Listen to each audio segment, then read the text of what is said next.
ప్రేక్షకులందరికీ మహాశివరాత్రి శుభాకాంక్షలు. మనము ఈరోజు శివరాత్రి విశిష్టత గురించి, అలాగే శివరాత్రి పూజా విధానం గురించి తెలుసుకుందాము ఈ వీడియోలో. ప్రతి పండగలు కూడా తిథులు కానీ లేదా నక్షత్రాలు కానీ వీటి ఆధారంగానే వీటి ప్రధానంగానే మనం పండగలు అనే వాటిని జరుపుకుంటూ ఉంటాము. అయితే ఈ శివరాత్రి మాత్రం తిథి ప్రకారంగా జరుపుకుంటూ ఉంటాము. ప్రతి నెల కృష్ణపక్షంలో వచ్చేటువంటి ప్రదోష వ్యాప్తి ఉన్నటువంటి చతుర్దశి తిథిని మనము మాస శివరాత్రిగా జరుపుకుంటూ ఉంటాము. అయితే సూర్యాస్తమ సమయాన్ని మనము కనుక టైం తీసుకుంటే దానికి ముందు ఒక 6 గడియల కాలాన్ని మనం ప్రదోష సమయం అంటూ ఉంటాము. మరి మాఘమాసంలో కృష్ణపక్ష చతుర్దశి తిథిని మనము మహాశివరాత్రిగా జరుపుకుంటూ ఉంటాం అన్నమాట. చాలా విశిష్టమైనటువంటి ఈ దినము ఎలా అసలు మనం మొదలైంది పండగ ఎందుకు చేసుకుంటున్నాము అంటే, అయితే ముఖ్యంగా అర్ధరాత్రి 12 గంటలకు జ్యోతిస్వరూపుడైనటువంటి శివుడు లింగ రూపంలో ఉద్భవించాడని, ఆ కాలంలో చేసేటువంటి పూజ ఏదైతే ఉందో అది చాలా విశేషప్రదాయిని అనేసి అంటూ ఉంటారు. అయితే మనము ఎలా అసలు ఈ 12 గంటల సమయం ఎలా విశిష్టమైంది, మరి ఈరోజు లింగోద్భవంగా ఎలా ఉద్భవించాడు శివుడు అని మనం చూసినట్టయితే మన పురాణాల్లో కానీ మన సాహిత్యంలో కానీ ఒక కథ ప్రచారంలో ఉందన్నమాట. అయితే బ్రహ్మ విష్ణు ఇద్దరు కూడా ఎవరు మాలో గొప్ప అని వాళ్ళిద్దరి మధ్య ఒక పోటీ అనేది ఏర్పడ్డప్పుడు, నేనంటే గొప్ప అని ఇద్దరు అనుకుంటూ ఉన్నప్పుడు వాళ్ళిద్దరి మధ్యలో ఈ మాఘమాసంలో కృష్ణపక్ష చతుర్దశి రోజు శివుడు లింగ రూపంలో ఉద్భవించాడు అనేసి. అయితే వాళ్ళిద్దరికీ కూడా ఆది అంతము తెలియనంత పెద్దగా ఈ లింగ రూపంలో ఉద్భవించడం వలన బ్రహ్మ మరియు విష్ణువు ఏం చేశారు, వాళ్ళ ఆ లింగం యొక్క ఆది ఎక్కడుంది అంతం ఎక్కడుంది అని తెలుసుకునే ప్రయత్నం చేస్తారు. విష్ణుమూర్తి వరాహ రూపంలో అడుగు భాగానికి వెళ్తూ ఉంటాడనమాట. అలాగే బ్రహ్మ వచ్చేసి హంసవాహనం పైనకి ఆకాశంలో దాని పైన మొదలు చూడడానికి, పైన అంతం చూడడానికి వెళ్తూ ఉంటాడు. అలా ఇద్దరు ఎంత ప్రయాణం చేసినా కూడా ఆ శివుడి యొక్క లింగ రూపంలో ఉన్నటువంటి శివుడి యొక్క ఆదిని కానీ అంతాన్ని కానీ తెలుసుకోలేకపోతారు అనమాట. ఎంతో ప్రయత్నం చేస్తారు, చాలా ప్రయాణం చేస్తారు. అప్పుడు మళ్ళీ వచ్చి మాకు అర్థం కాలేదు, ఎక్కడ మొదలయ్యావు ఎక్కడ అంతమయ్యావు అని అంటే అడుగుతారనమాట శివుడిని. అడిగినప్పుడు శివుడు చెప్తాడు, నేను మీ ఇద్దరిలో ఉండే పోటీతత్వాన్ని పోగొట్టడానికి మాత్రమే ఇలా లింగ రూపంలో ఉద్భవించాను, అంతేగాని నేను గొప్ప అని చెప్పుకోవడానికి కాదు. సో ఈ పోటీతత్వం అని మనం అందరం కూడా జగత్తుని రక్షించడానికి, భక్తుల్ని బాపడానికి మనము ఉన్నాము అని వాళ్ళకి బుద్ధి చెప్తాడనమాట. ఇది మనకి శివరాత్రి వెనుక ఉన్నటువంటి కథ. అయితే ఈ 12 గంటల సమయంలో అర్ధరాత్రి ఉద్భవించాడు. అందుకని మనము ఆ సమయంలో లింగోద్భవ కాలంలో అభిషేకం కానీ పూజ కానీ ఇలాంటివన్నీ కూడా మనం జరుపుకోవడము, ఆ లింగోద్భవ కాలానికి అంత విశిష్టత అనేది ఉంది అన్నమాట. మరి ఈ లింగోద్భవ కాలంలోనే కాకుండా శివరాత్రి అంతా ఆ రోజంతా కూడా పగల నుంచి పొద్దునే లేవడం, ఇంటిని శుభ్రపరచుకోవడము, మామిడాకులు పూలతో అలంకరించుకోవడము, మంచిగా శుభప్రదంగా ముగ్గులు పెట్టుకోవడము, ఇవన్నీ యథావిధిగా మనం చేసుకున్న తర్వాత ఆ రోజు స్వామికి పండ్లు, ఖర్జూరము ఇలాంటివి మాత్రమే నైవేద్యం చేసి మనం పూజ చేసుకుంటాము.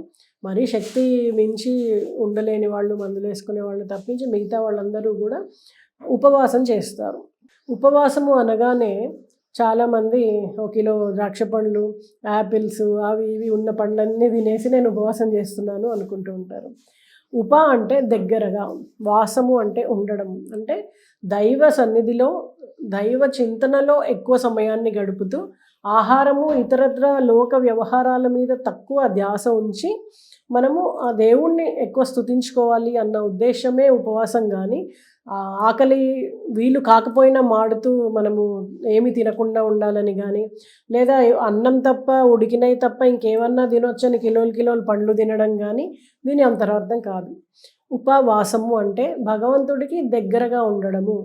అంటే ఏం చేస్తాము, స్తోత్రము, పారాయణము, మనము ధ్యానము ఇలాంటి వాటితో పూజ ఇవన్నీ కూడా మనం చేసుకుంటూ భగవంతుడికి దగ్గరగా మనము ఉండాలి అనేటువంటి ప్రయత్నమే ఉపవాసము. దాంతోపాటు రాత్రి లింగోద్భవ కాలంలో కూడా విశేషంగా అర్చన, అభిషేకము అలాంటివి చేసుకున్న తర్వాత మనము ఆ టైంలో కూడా పూజ చేసుకుంటాము. ఆ టైంలో చేసుకున్నటువంటి పూజ చాలా విశేషంగా మనకి ఫలితాలను ఇస్తుంది. ఆ తర్వాత రాత్రంతా కూడా మనము అందరూ సత్సంగంగా కూర్చుని దైవ చింతనతో మనం కాలాన్ని వెళ్ళబుచ్చి మరునాడు ఉదయము ఉడికించినటువంటి పదార్థాలతో పరమాన్నమ, పాయసమ ఇలాంటి అన్నిటితో మనం నివేదన చేసి స్వామికి అప్పుడు కూరగాయలు, అన్నము అవన్నీ వండుకొని మరుసటి రోజు మనము ఆ ఉపవాసాన్ని మనం విడిచిపెడతాం అన్నమాట.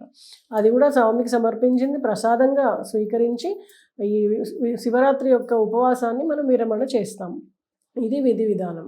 వీటిలో ముఖ్యమైన 3 భాగాలు ఏంటి అంటే ఉపవాసము, అలాగే జాగరణము, నెక్స్ట్ మరుసటి రోజు ఆ రోజంతా చేస్తున్నటువంటి స్మరణం, శివభక్తి స్మరణం.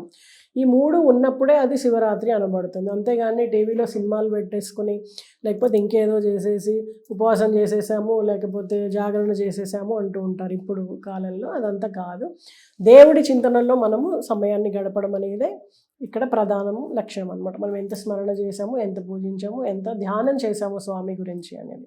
అయితే మనం అంతకుముందు వీడియోలో కూడా మరి ఇవన్నీ ఆర్భాటాలు, పూజలు, ఇవన్నీ పుష్పాలు అని పెద్ద పెద్ద అలంకరణలని ఇవన్నీ లేకుండా మనం భగవత్ సాక్షాత్కారం పొందగలమా అనేసి మనం ఒక ప్రోగ్రాం చేసాము వీడియో. ఎవరైనా చూడని వాళ్ళు ఉంటే మీరు ఆ వీడియోని చూడొచ్చు.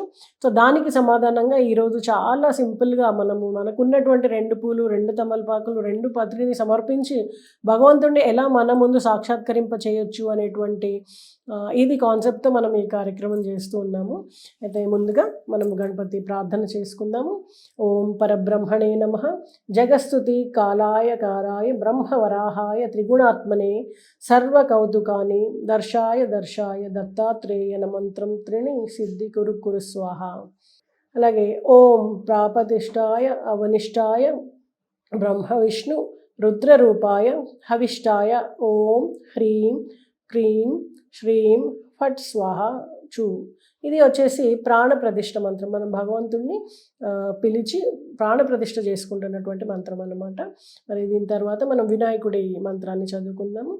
ఓం వక్రతుండాయ వారణాయ పదనాయ గణేశాయ మహాత్మనే అం ప్రోం ఐం హ్రీం క్రీం గజ గజ వక్రతుండాయ.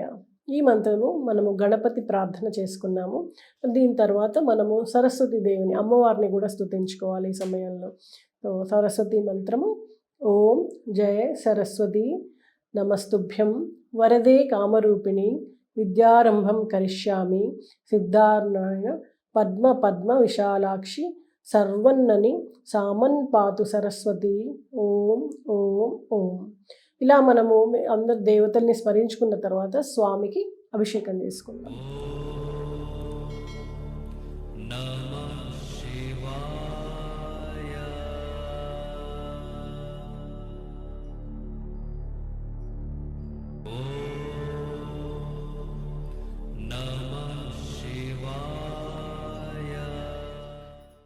ఓం నమ శివాయ.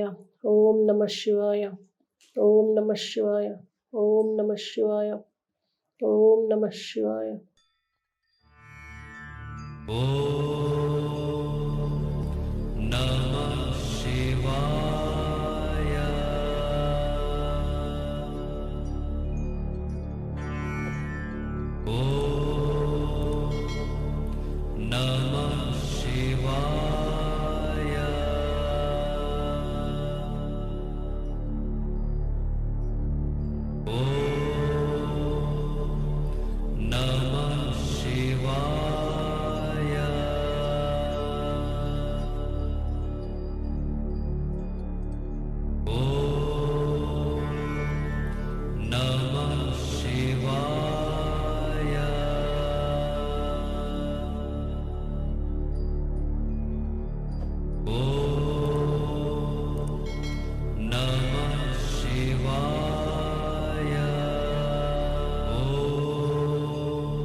नमः शिवाय।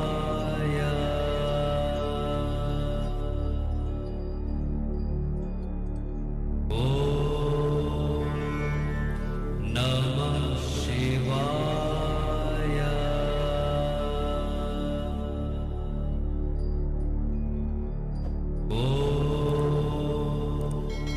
नमः शिवाय।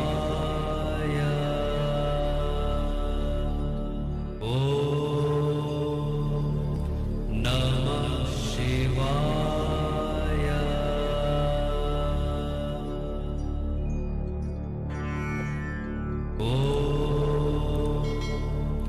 नमः शिवाय।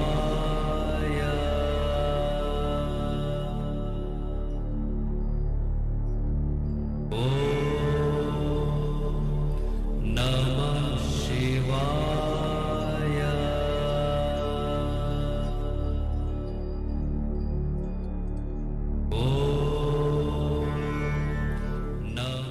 మరి తిన్నడు మాంసాన్ని సమర్పించడంతో భక్త కన్నప్ప అయ్యాడు. అలాగే పాము మడుల్ని సమర్పించి, అలాగే ఏనుగు జలాన్ని సమర్పించి, ఇలా ఎవరైనా సరే భక్తితో ఏమి సమర్పించినా అది స్వీకరిస్తూ వాళ్ళకి నిదర్శనాన్ని ఇచ్చేదే తప్ప భగవంతుడు ఎప్పుడు నాకు ఆర్భాటాలు కావాలి, అలంకరణలు కావాలి అని కోరుకోలేదు. సో మనం ఏది ఇచ్చినా భక్తితో ఇచ్చాము, దాన్ని స్వీకరిస్తూ మనకి అక్కడ ప్రత్యక్షంగా స్వామి స్వీకరిస్తారు. భక్తే ప్రధానం కాబట్టి అందరూ ఇంక మీద ఆర్భాటాలకి పోకుండా భక్తితో దేవతా పూజ చేయండి. స్వామి అమ్మవారి యొక్క నిదర్శనాన్ని పొందండి. ఓం నమః శివాయ.